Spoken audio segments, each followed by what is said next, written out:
Hello there and welcome back. I'm in my studio today and I'm about to get scrapbooking. This is the first time that I'm creating a 12 by 12 scrapbooking page since we've been back from our trip, and I'm really excited to get going. So this is what I'm working with. I am creating for Cocoa Daisy today. This is the first piece that I'm making with the new August kit. I did do an unboxing video which I will link up below. My name is Lisa, by the way. Sorry, I forgot to say if you are new to my channel.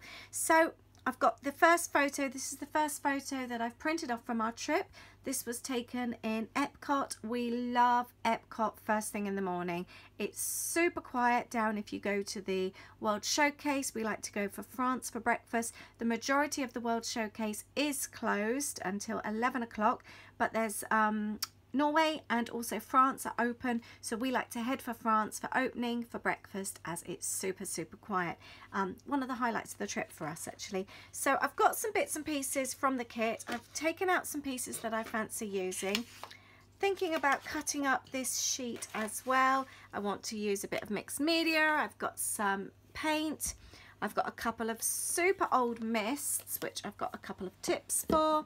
I've got the Cocoa Daisy stamp as well, and I'm going to be doing a little bit of storytelling. So that's what the plan is today. I'm going to move some bits and pieces out the way. Actually, let's move it all out the way, and let's get some paint on so that I can get it dry and then continue. So I think I need to trim off the edge first. Let's get some paint out onto this page. I love this paper, but for me personally it needs to be a little bit lighter.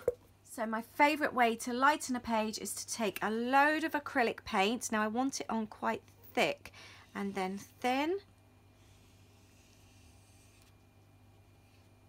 So thick at the top, and that for me is a really good way to lighten a page. Take some of that off because the photo's going to be there.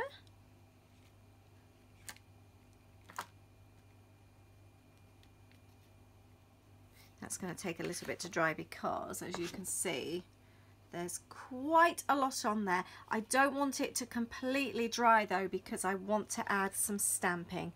So I'm going to dry it off with the heat gun, but leave it still so it's slightly tacky. So I am now going to just lay out where I think I would like my bits and pieces. I did kind of have a play beforehand, so I roughly know what I want where.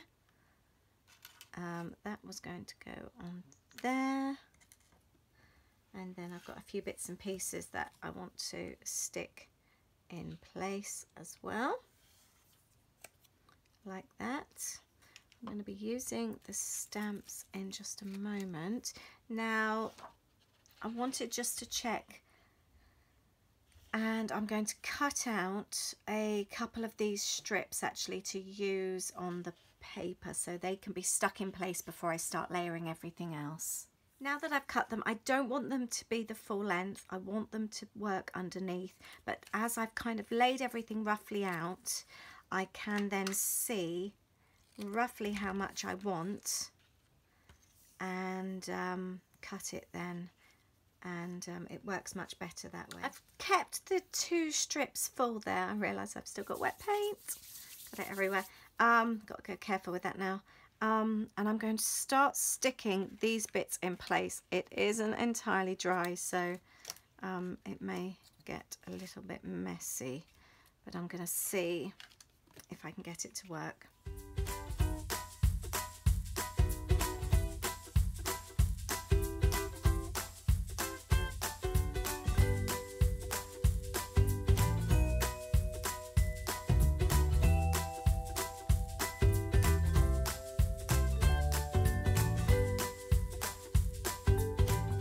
That's the majority of it in place. It's come together really quickly.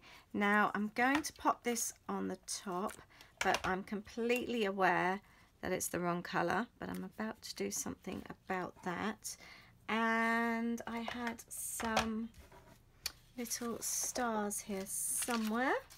So I've got these little acrylic stars. I'm just going to add a blob of glue to the back and pop them down on my layer. What I'm going to do, I'd like to make them white. So I'm going to use, I've still got some paint left on here. I'm going to run that over the top and of the stars as well to make them white, like that. And then also, while the paint is still wet, I'm going to take one of the, I was wanting to use the stars, and I'm just going to grab some ink to press them into pad, and I'm pressing in the stars, and I'm pressing in where the paint is still slightly wet. And that's what I'm left with. Now I am going to leave that to dry. I want it to be properly dry, so I'm going to go and make a coffee whilst I leave it for a bit.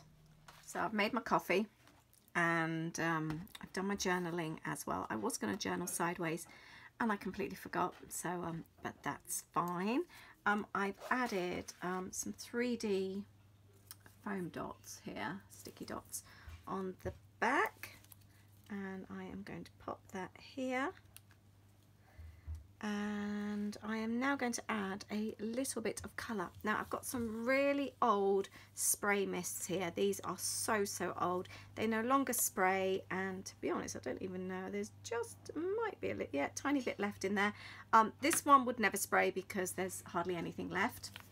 And this one is super old. I know I can do the whole rinsing thing and all that kind of thing, but to be honest, I can't be bothered, and I have enough other sprays that I don't need to, but I still don't want to get rid of them because I still think they are handy. So I'm going to give you a couple of tips on how I use them when they've got really old. Now, one of the things I enjoy doing is to use them to flick. Now you need to cover up any bits that you definitely don't want ink on. So for me, that's my photo and my journaling, like that. I just always use scrap paper from the bin, and then I'm going to take the ink. This was called Pink Ginger.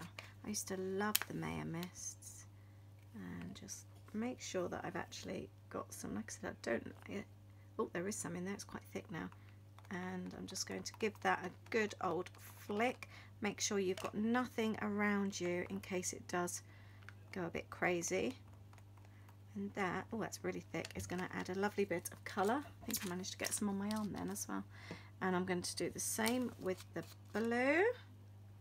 Obviously this is going to take some time to dry afterwards, so just be aware. And then I can move this. Quite pleased with that. And then the other thing I'm going to do, I've got a long thin brush here, and I'm going to take some of the ink from inside the pot, and I'm actually going to go over and paint my stars. I'd gone over them with the white paint first, so it's sticking to the paint really nicely, and it's actually given me a little bit of texture there as well. And I'm going to do the same with these ones here. And obviously this page is going to need a little bit of time to dry now. There we go. Quite pleased with those stars. And I've got that extra bit of colour.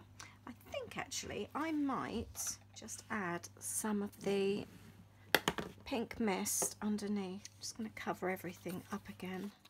So it's a good job I did cover it up, because that would have gone on my journaling. And I just thought, because there's a little bit of like a purpley colour in the photo, it kind of ties it in, but not too much. So that is my page, my Love You to the Moon and Back, my Epcot Good Times page, and a little bit of journaling about what I particularly love about Epcot in the morning.